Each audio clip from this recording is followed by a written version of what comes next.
Nos Verts sont leaders invaincus après leur victoire 1-0 face à Amiens. De toute façon, tant que l'on gagne ou que l'on ne perd pas, on restera bien entendu invaincu. Mais quel bonheur en se réveillant ce matin de faire ce débrief de cette victoire sur un but de Lucas Tassin. Bonjour et bienvenue sur la chaîne du Viking Vert pour le débrief, comme tu l'auras compris, de cette courte victoire, mais importante parce qu'elle nous permet de continuer cette série.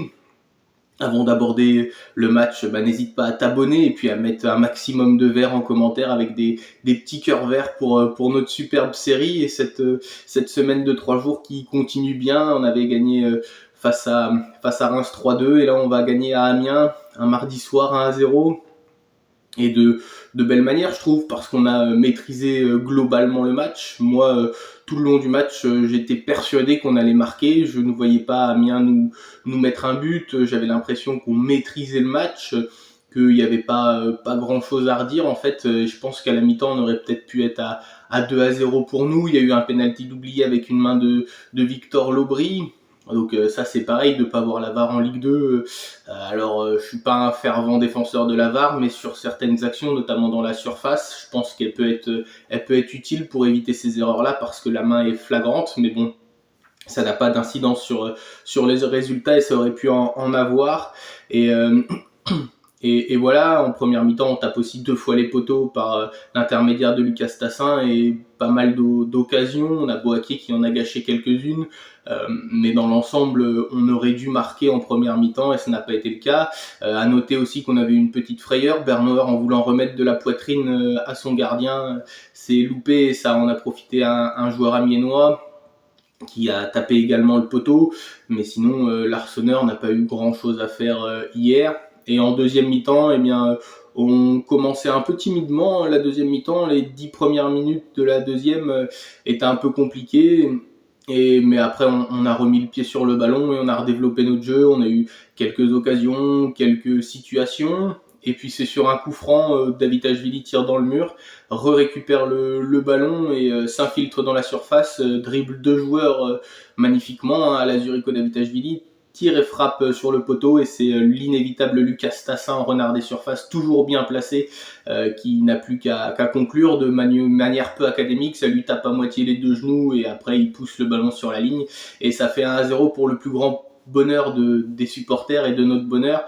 D'ailleurs, en parlant de supporters, un gros salut à tous ceux qui y étaient un mardi soir, parcage plein, du verre partout. On connaît notre ferveur, mais un mardi soir c'est fantastique. On n'entendait que les supporters de Saint-Étienne. Et ça, en plus avec la victoire au bout, c'est formidable. Alors moi j'ai trouvé qu'on avait maîtrisé globalement le match. Voilà, et on dit toujours que pour gagner, il faut une colonne vertébrale solide. Et je pense que déjà défensivement, on a trouvé notre paire de défenseurs centraux avec l'Arseneur derrière. Pour lui, c'est plus rassurant d'avoir Lambanadé devant lui que quand c'était Abdelhamid Bernauer, sans vouloir faire offense aux deux.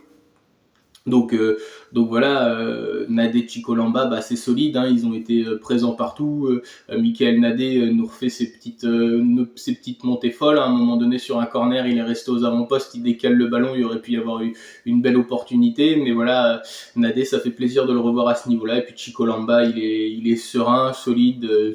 Toutes ses relances sont propres, il n'y a pas grand-chose à dire sur ce joueur. Après, Anan, latéral gauche, moi je trouve que il a un peu de mal sur certains positionnements défensifs, tout comme Bernauer, mais bon, Bernauer, c'est pas facile de passer de central à latéral droit. On voit que sur certains moments, il défend un peu comme un central, mais les deux sont généreux, beaucoup d'efforts. Et c'est ce qu'on demande à Saint-Étienne, beaucoup d'efforts et de la générosité, ils en ont. Donc voilà, après je trouve que je pense que Ferreira quand même à droite c'est mieux, je trouve. Et puis à gauche, on n'a pas 36 000 solutions. Je trouvais que Bernauer était intéressant à gauche. Après, à voir ce que Horneland fera quand les blessés reviendront, sachant qu'il y a un 3e match samedi, donc à voir l'état de fraîcheur de chacun. Mais on sait que les joueurs professionnels préfèrent enchaîner les matchs. C'est toujours mieux, surtout quand on est dans une dynamique positive. Vaut mieux enchaîner les matchs que d'avoir une trêve internationale ou autre, parce que ça peut casser une dynamique. Et donc voilà, il faut profiter de ce 3e match après et de continuer dans la dynamique positive.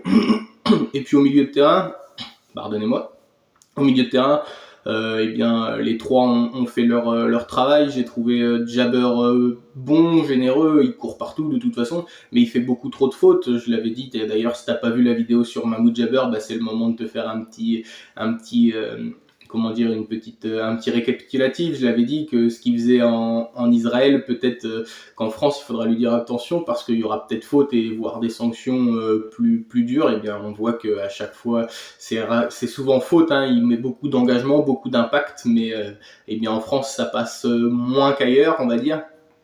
On n'est pas en Angleterre, donc voilà, faut faire attention à ces petites fautes. Ça va peut-être l'entraîner à prendre beaucoup de cartons, même si on est passé à 5 cartons jaunes maintenant pour les suspensions, mais attention à ça. Puis Miladinovic Tardieu, j'ai trouvé qu'ils avaient été bons. Tardieu avec quelqu'un derrière lui, il est beaucoup plus serein pour distribuer le jeu. Et puis Miladinovic, il cherche beaucoup à faire des 1-2, des relais. Tac, ça va à un endroit, c'est bouché d'un côté, il arrive à ressortir de l'autre ou à passer par Tardieu, notamment en relais. J'ai trouvé qu'ils avaient une belle petite connexion, les deux au milieu. J'ai trouvé les deux intéressants. Et puis Miladinovic, il a cette capacité à ne pas hésiter à aller chercher un appui devant. Et c'est ce qui nous manquait un peu ces derniers temps, un joueur comme ça capable d'amener d'amener des 1-2, des jeux en triangle, et je trouve qu'il le fait très bien, notre jeune Serbe, et ça met une solution alternative aussi à Mouefek, parce que Mouefek, quand il est rentré, a été bon, et c'est bien d'avoir ce genre de concurrence, parce que c'est deux styles de jeu différents, et qui peuvent amener à, quand il y a un changement, quand Mouefek est rentré à la place de Miladinovic, ça a déstabilisé les Amiénois, parce que Mouefek, il est arrivé avec son impact, sa puissance, à l'inverse de Miladinovic qui est en plus technique, plus léché, on va dire, comme jeu. Et voilà, ça apporte une solution supplémentaire que Miladinovic soit en forme, et c'est très bien pour Saint-Étienne. Et Mouefek, on espère qu'il va revenir bien en forme et sans trop se blesser, même si on sait très bien qu'il va faire 3-4 matchs encore, puis peut-être que ça va relâcher. Mais il était en forme quand il est rentré, il a fait des différences, il aurait pu à un moment délivrer une passe décisive sur un beau centre, mais il n'y avait personne pour le reprendre malheureusement.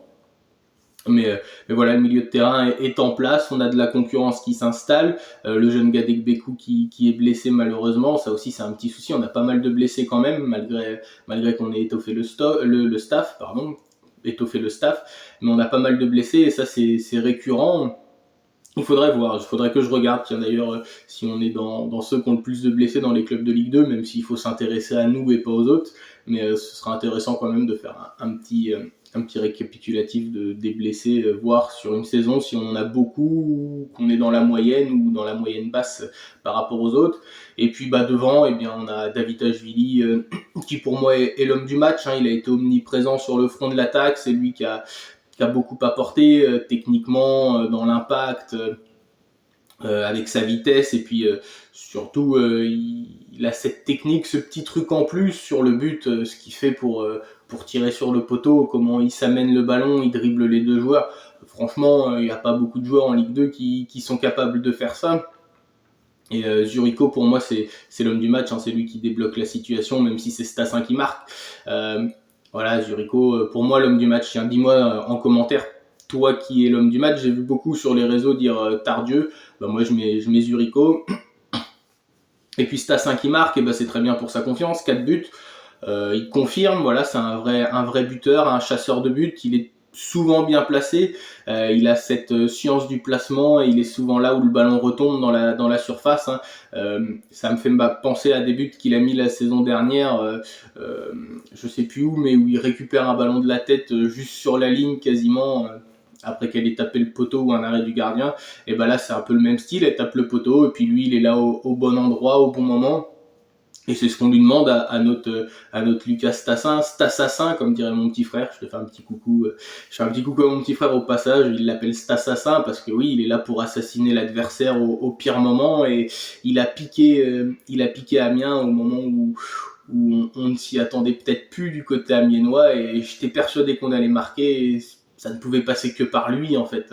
Il omnibule les défenseurs, c'est impressionnant. Alors il n'a pas fait un grand match comparé à celui d'avant, il a été moins en vue, mais il est quand même hyper précieux, le nombre de frappes, il est hyper présent. Il a dit qu'il s'était trouvé un peu moins bon. Moi j'ai trouvé qu'il qu'il avait plutôt été bon, peut-être un peu moins. Après, il a mis un doublé la semaine d'avant, enfin le match d'avant, là il met qu'un but. Mais voilà, j'ai trouvé qu'il avait été important. Et puis Boaké, je trouve qu'il marque un peu le pas. Il a été un peu moins bon, moins en vue peut-être. Puis il a loupé pas mal de choses. À un moment, il fait une reprise qui part en chandelle. Je pensais qu'il allait sortir rapidement et que Cardona allait retrouver rapidement le terrain et rentrer rapidement. Ça n'a pas été le cas. Boaké, j'ai trouvé un peu en dedans, mais dans l'ensemble, la globalité de l'équipe a fait un bon match. Je trouve qu'on est en train de trouver un collectif, une âme à cette équipe parce que ça se bat et c'est ce qu'il nous faut. Et puis des victoires 1-0 sur le fil. Eh bien, c'est comme ça que les équipes finissent par monter en Ligue 2. On le sait, on gagnera pas tous les matchs 5-0. Et voilà, il faut savoir gagner, même de la plus petite marge même par la plus petite marge, c'est une victoire. On continue à être invaincu et c'est ça le bonheur. C'était le Viking vert. Ciao ciao.